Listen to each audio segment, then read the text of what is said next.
Gara-gara marahin suami, pulang mabuk-mabukan gitu kan, ditangkap di penjara setahun.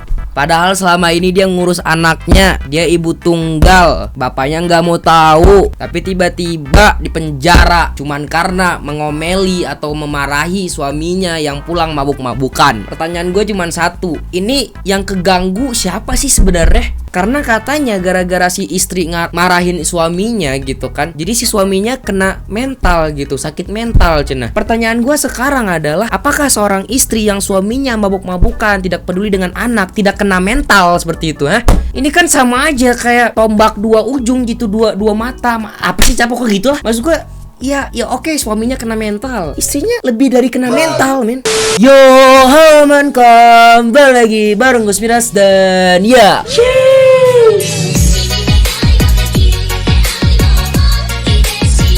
Oh, silakan, men, kita bakalan coba untuk bahas berita yang lucu sekali dari negara ini ya. Masa ada sih istri ngomelin suaminya masuk penjara gitu, cuman gara-gara katanya suaminya jadi kena psikis, kena mental. Aduh ya Allah, itu laki-laki atau bencong? Udah mabuk-mabukan tiap hari masih aja tuh psikis kayak nggak keasah gitu. Maksud gue, tolong dah, lu tuh udah keren-kerenan mabuk gitu, diomelin istri kok kena psikis sih? Kayak nggak masuk akal banget sih kata gue. Dan ini kayak istilah kata nih, yang dikasihani cuman suaminya nih, istrinya apakah tidak dikasihani gitu, dengan dia tuh harus ngurus anaknya, dia harus ngelihat suaminya mabuk-mabukan, tidak bertanggung jawab. Nah, pertanyaan gue, siapa yang lebih sakit di sini? Nah, sebelum kita banyak bacot lagi, kita bakal lihat dulu videonya dan siap-siap aja kesel ya. Jadi ini bener-bener gue aneh banget sama berita-berita kali ini ya, men, yang bikin gue kesel semua sih. Dah, oke, kita bakal langsung aja ke videonya, men. Let's go. Oke, men, kita udah berada di TikToknya, men. Marah suami mabuk, istri dituntut 1 tahun penjara. Allahu Akbar, 1 tahun penjara tuh lumayan juga, men. Capek loh. Valencia, seorang ibu rumah tangga di Karawang, Jawa Barat, dituntut hukuman 1 tahun penjara oleh Jaksa Penuntut Umum Pengadilan Negeri Karawang. Ibu 2 anak ini dianggap melakukan tindakan kekerasan dalam rumah tangga. Dianggap melakukan tindakan kekerasan dalam rumah tangga, KDRT. Kalau misalnya suaminya nggak kayak gitu, kayaknya nggak bakal ada kekerasan di rumah tangga dah ya. Ya, ini hukum bener-bener adil gak sih, pertanyaan gue? Kenapa hukumnya kayak aneh ya? Kata gue sih gak mikir apa tuh suami juga bikin kacau loh. Ya Allah ya Rabbi. Karena memarahi suaminya yang diduga gemar pulang ke rumah dalam kondisi mabuk. Dalam sidang, Valencia menyampaikan keberatannya atas tuntutan Jaksa Penuntut Umum. Aneh, anjing, aneh. Suami mabuk-mabukan, dimarah, malah dipidanakan. Ini perlu ibu-ibu se-Indonesia biar tahu, tidak boleh marah suami kalau suaminya pulang mabuk-mabukan.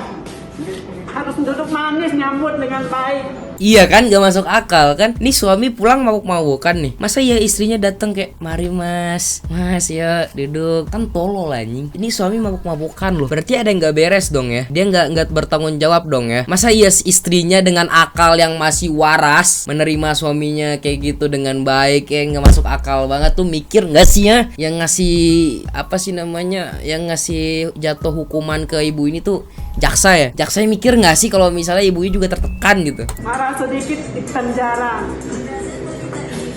Ini saya punya 2 anak di rumah saya. Sebagai ayah, sebagai ibu, dituntut setahun. Saksi ahli harus dihadirkan, malah dibohong katanya. Ini ada yang aneh, men, karena katanya saksi ahli saksi ahlinya aja tuh kayak nggak ngebela dia gitu, kayak ya istilah kata ada yang aneh-aneh lah gitu di sini. Nanti kita bakal bahas, men. Nggak ada, banyak kebohongan ya. Nah, kebohongan itu dia. Kasus Valencia ini pun menjadi perbincangan publik dan menarik perhatian Jaksa Agung. Kejagung kemudian melakukan eksaminasi khusus dengan mewawancarai 9 orang dari kejaksaan. Hasilnya, para jaksa dianggap tidak memiliki kepekaan terhadap kasus pidana umum. Para jaksa yang menangani perkara ini akan dilakukan pemeriksaan fungsional oleh Jaksa Agung Muda Bidang Pengawasan. Berarti jaksanya nggak bener juga sih, men ya. Kasihan loh ibunya asli dah. Jadi intinya si ibunya ini kayak gitu lah ya men. Dia marah-marah tapi malah ditangkap gitu kan. Nah di sini sih sebenarnya ada kronologinya men. Gara-gara marahi suaminya yang diduga gemar mabuk-mabukan, seorang ibu 2 anak berinisial V di Karawang dituntut 1 tahun penjara gitu kan. V juga memprotes karena saksi-saksi yang dia ajukan justru diabaikan dan tidak dipertimbangkan keterangannya. Oh berarti si ibu ini ngasih saksi-saksi gitu kan. Tapi saksi-saksi dari si ibu ini itu kayak nggak dipertimbangkan, kayak nggak dihiraukan, nggak diwaro lah gitu kalau bahasa Sundanya ya. Dituntut sampai 1 tahun, saksi-saksi kita diabaikan, semuanya diabaikan biar viral pak. Suami mau kemukan malah, oh berarti ini jaksa nggak bener nih, nggak bener nih. Lucu ya, lucunya negeri ini, jaksa saja bisa disogok, hebat ya. Nah ini kronologinya nih, intinya si CC ini itu juga tidak bertanggung jawab lah di keluarganya gitu kan, kayak nggak jelas lah gitu, nggak bertanggung jawab. Jadi yang jadi ayah dan jadi ibu sekaligus itu adalah si Valencia ini atau si V ini. Nah jadi intinya sebenarnya si V ini sudah pernah melaporkan CC ini atau si suaminya ke pihak, ya gitulah intinya mainnya, melapor lah kalau misalnya ini ada hal yang nggak baik lah gitu kan, biar si suaminya jadi tersangka lah gitu. Nah udah tuh si suaminya jadi tersangka gitu kan, tapi ternyata si CC melapor balik. Jadi intinya ini saling melapor gitu, tapi malah si Valencia yang lebih cepet di penjara, intinya kayak gitu lah men. Nah di sini ada pendapat dari Inspektur Nguyen nih, dia ngasih apa sih namanya, ngasih pendapat lah, kita bakal denger ya men pendapat dia. Gua gedek banget sama suaminya dia, asli ini mah. Semisal gue di posisinya Ibu Valencia ya, lihat suaminya pulang mabok-mabokan kan, yang harusnya kena mental tuh istrinya anjir. Tapi sedihnya di sini malah suaminya playing victim. Dia ngelaporin istrinya sendiri ke jalur hukum, mau menjarain istrinya. Dan aneh ya. Aneh ya, playing victimnya udah tingkat tinggi banget nih. Makanya gue bilang sama kalian hati-hati yang cewek-cewek nyari suami. Kalau udah playing victim kayak gini, mennya bawa hukum, waduh susah. Sedihnya teman-teman, setelah dilakukan visum et repertum psikiatrikum, emang si cowoknya ini kena kekerasan psikis. Tapi gue yakin si Ibu Valencianya juga kena. Harusnya ya problem-problem kayak gini si suaminya tuh selesaiin secara musyawarah sama istri. Tuh, iya. Seharusnya ini diselesaikan secara baik-baik aja, nggak usah main lapor-melapor. Ini kan soal keluarga ya, KDRT keluarga gitu. Iya mungkin bisa diselesaikan secara kekeluargaan gitu, nggak perlu bawa-bawa hukum, bawa-bawa jaksa. Ini ibarat kata kayak saling memenjarakan gitu. Bukan dibawa-bawa ke ranah hukum. Gue kalau di posisinya Ibu Valencia tuh udah gedek banget segondok-gondoknya orang. Dan di kasus ini tuh ada sesuatu yang mencurigakan. 3 penyidik kasusnya dia, Ibu Valencia, itu dinonaktifkan. Terlalu fishy banget, terlalu berbau amis. Tuh kan, bener kata gue kan, ada bau-bau yang gak bener lah gitu dari berita kali ini ya men. Apa ya, ini bener-bener harus diusut dan diperhatiin sama pemerintah kita kasus ini. Buat para bapak-bapak di atas sana yang memang di institusi besar, tolong bantulah Ibu Valencia ini. Bener. Dan gue takutnya di satu hal sih men ya, ini yang ketahuan aja sama kita nih. Maksud gue bisa jadi di belakang ini ada beberapa korban-korban yang sudah masuk penjara kali ya, dengan jaksa-jaksa atau dengan yang kayak gini gitu men. Maksud gue dengan penegak hukum yang kayak gini-gini, yang gak baik, yang gak jujur gitu kan.